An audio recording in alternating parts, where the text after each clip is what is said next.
ang nangyari guys, si tatay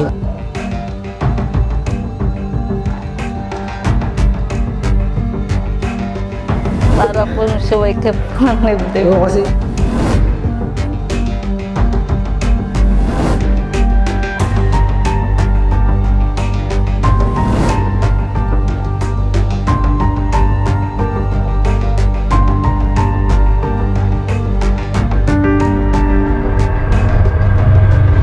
Salamat kuya.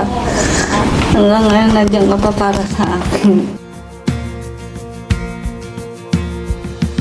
Who am I that the maker of heaven would love me and know me by name?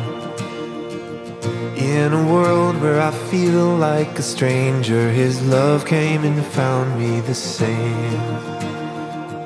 In each breath that I breathe, when I wake or I sleep, everything I need is found in you. So guys, good day po sa lahat at ngayon po ay July 10 at ngayon po yung schedule ni Ate Ninya. So galing kami ngayon doon sa tinutulungan natin kina Kat tsaka kay Ash, pero yun nga medyo inabot kami ng ilang oras kasi nagantay kami sa kanila. So dapat maaga pa kami dito kanina kaso nga lang ayun, nagantay kami ng halos almost 1 hour. Kaya nandun na daw sila sa trangka sa kanto ng ng lugar na to.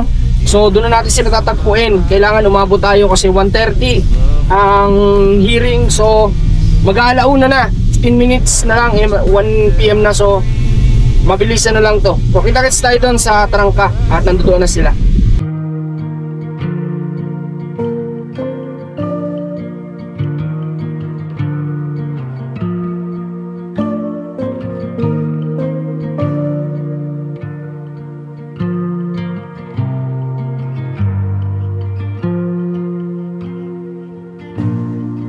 Made it here, but all I hear are all of the voices inside of my mind, bringing all the doubt. Wow, kakaganyan lang namin Bale, salamat sa blessing. Nako, thank you. Hindi nga, baka sa inyo to. Hindi po. Hindi kami na inam yan. Ay, hindi kayo minum. Natagalan kami dun sa isang oras kami nagantay. Di bale. Decision namin na. Pas tuloy kami. Kasya kayo mayroon sa likod. Sa likod na lang si Kuya Mark. Oo.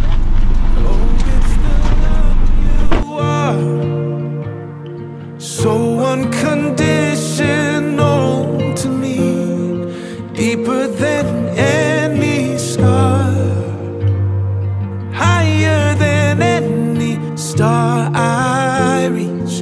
Oh, it's the love you are.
Ngayon, nandito na po kami ngayon sa bahay nila Ate Ninya matapos yung napakabilis at biglaan na pagharap nila kanina.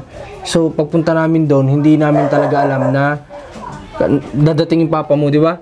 Kasi ang sabi sa police station nung pumunta kami ay si Ate Ninya lang daw, di ba? Hindi harap yung papa niya. So napaisip din ako, meron palang parang first hearing o hearing na hindi magkaharap yung dalawa. So mali pala. So pagdating namin doon, sinabi nga ng dadating at dadating daw si tatay, aantayin daw yun. Kaya yun, nung dumating doon, ay nagpanagpo pa si ate niya tsaka yung papa niya doon sa labas.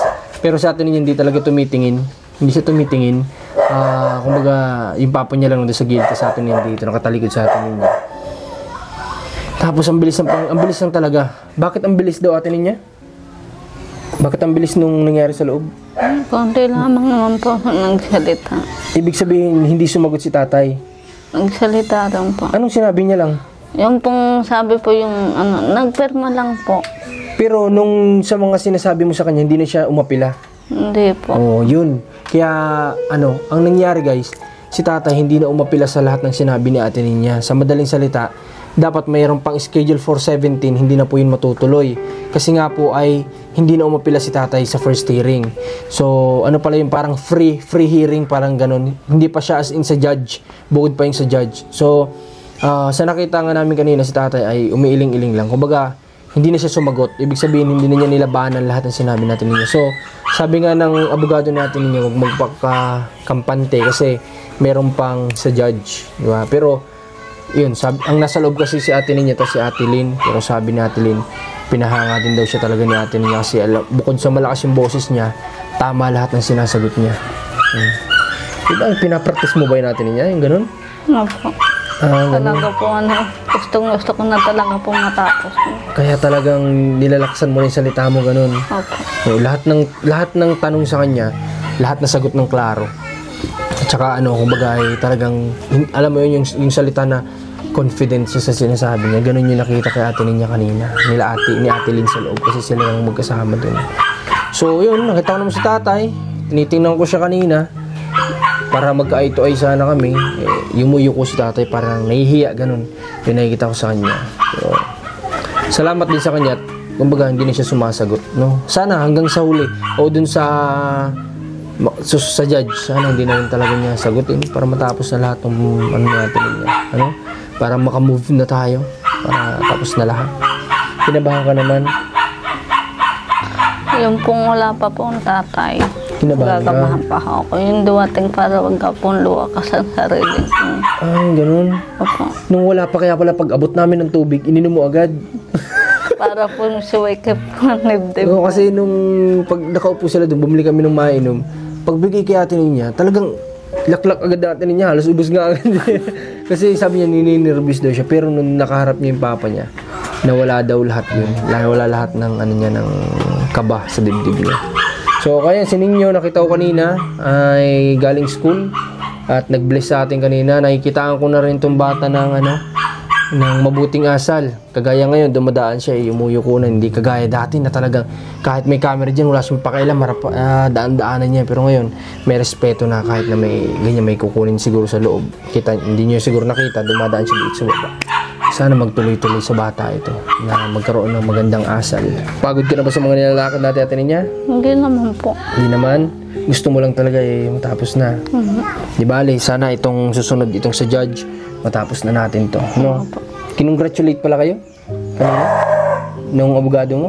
Hindi ko po narinig. Hindi mo narinig? Oh, pero nag-congratulate daw eh. Sabi daw kaya Lynn yata ay congratulations kasi sa ngayon nga, itong parang free hearing ay hindi na kaagad umapila si tatay. Kumbaga. So, nag-congratulate siya.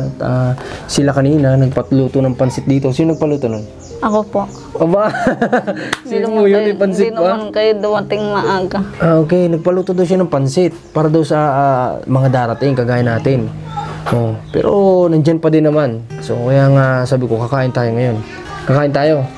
Kayo na lang po. Bakit pinalutuan mo kami? Para po, pag po kayo umalis, busog. Busog. Yung bait natin niya naman. Tsaka, yan, celebration yan kasi sa free hearing nga, na agad kumbaga panalo. So, good news to. So, first, ito ay panalo ka agad sa atin niya. Sana magsunod-sunod. Saan? Oo, kakain tayo dun. Kalahati Lynn. Paano punta tayo? Gusto ko nga po bago mag-hearing ulit. Dadano ulit po ako sa tatay. Para mas lumakas ulit. Apa. Gusto mo? Gusto mo? Okay, sige. Sama mo si Ate Lynn. Sama ka sa kanya, ha? Magkasama po. O sige, ano ka ulit, harapin mo ulit siya. Tapos, try mo ulit kausapin na sana tatay hanggang sa huli. Ganito na lang. Huwag mo na, kumbaga huwag ka na lumaban, ano? O kaya aminin mo na lang, ganoon na lang, ano? Pero baka huwag mong bago isip mo, ha? Wala na bang chance na magbago pa? Wala na. Wala na po. Maganda. Yun yung gusto ko marinig sa Totoo atin. lang po kung ako walang anak 3, hindi na po ako magbabahay. Paano magbabahay? Hindi na lang po ako papagawa ang bahay kung wala po akong anak. Ay, ganoon. Bakit naman? Dahil din sa mga nagiging problema? Opo. Hirap naman pala akong mukmuk sa bahay. Kung iisip naman po yung problema. Kasi guys, nagkakaroon nga si ate dito ng problema. Dito. So may mga i-announce ako sa inyo siguro by next na natin.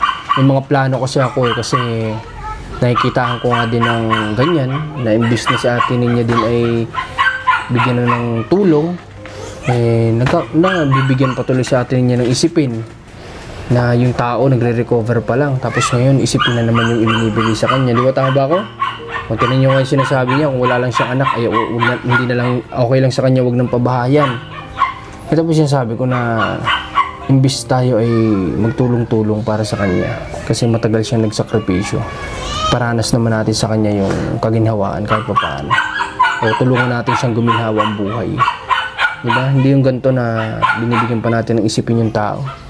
Naku, magpakabuti na lang po tayo. Para na sa ganun, kung sakaling dumating yung oras natin may pag-asa tayong iligtas sa kabilang buhay, di ba? Kasi yung ibang tao ganyan ang pinaghahandaan lang nila kasi ate niya kadalasan sa ibang tao, ang pinaghahandaan lang nila yung dito lang sa lupa, kung ano lang itong present na nakikita natin, magpayaman, di ba? Yan lang yung gusto nila, pinaghahandaan nila, pero hindi nila pinaghahandaan para sa kabilang buhay, di ba? Ito pang samantala lang ito, di ba? Ang bilis lang ng buhay. Ilang taon ka na ngayon? 28. Kung kailan lang, magsi-60 ka na. Hindi mo mamalayan yan. Darating na tayo sa point na pupunta na tayo sa kabilang buhay kung doon man tayo, no? Mapupunta kay God. Paano tayo kukunin ni God kung dito yung ginawa natin dito sa lupa hindi maganda, di ba? Kaya nga sana, ang binibigay ko lang idea dito para sa mga tao nakapaligid dito kaya tininyo, sana gumawa tayo ng maganda para na sa ganun po sa kabilang buhay tayo ay katanggap-tanggap din sa Panginoon. Huwag natin ito masyadong paghandaan kung ano yung nandito. Ano lang naman to pahiram lang to sa atin, hindi to permanente. Doon ang permanente sa kabila. Kaya yun ang paghandaan natin. At paano natin mapaghandaan yun? Di magpakabuti tayo. Magpakabuting tao tayo. Para namang kalugod-lugod tayo sa harap niya. Diba? Ano lang naman yun. Okay. So sige. Papunta ka ba doon? Hindi na po kayo. Bakit? Saan po Kuya Mart? Nandun. Inaantay ka. Sabihin po niya punta dito. May sasabihin lang po. Inaantay ka niya doon. Hindi po dito na lang po. May sasabihin lang po ako sa kanya bago po ihatid niya. Okay. May gusto ka sa kanya sabihin? Kami lang po dalawa. Sige. Paano? Pupunta muna kami doon. Opo, kumain muna po kaya bago po. Ayaw mo talagang kumain si mama? Ayaw ko talaga po. Bakit wala kang gana, parang ganun? Ganyan nga talaga kasi siya yung nasa sitwasyon, guys. Kahit ako siguro kung ako nasa sitwasyon niya, wala akong ganang kumain ngayon. Kahit na nanalo ka, di ba? Kasi may mga isipin ka pa rin kasi. Sige, pupunta kami doon, ha? Sige ha, pupunta muna kami. Nakakaya naman pinagluto ninyo kami tapos di kami kakain. Tara guys. Maulit na lang po sa kuya. Ha? Maulit na lang po sa kuya mong punta dito. Ba't paiyak ka na? Ha? Gano'n po. Ha? Sama kayo, Kiki. Mangain kayo doon. Payak na sa atin niya Ba't naiiyak ka? Panalo ko na nga, naiiyak ka pa. Ayos lang po. Sige, punta muna kami ha. Alright, so guys, punta muna tayo.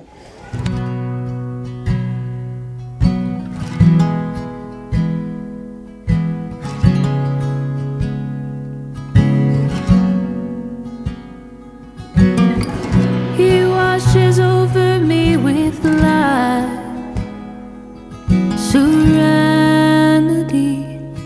a holy peace. He shows his love is free and wide.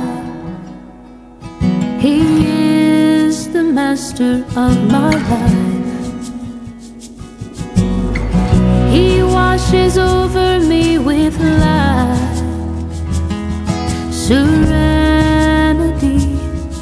a holy peace. He shows his love is free and wide. Akala ko lumpia ng Sarap ng pansit guys. Luto nila Ate Ellen. Kala ko may order sa ano, parang bilao. Oo nga, bilao nga. Wala nga buwaya. Pwedeng pang negosyo. Nothing in between. Nothing in between.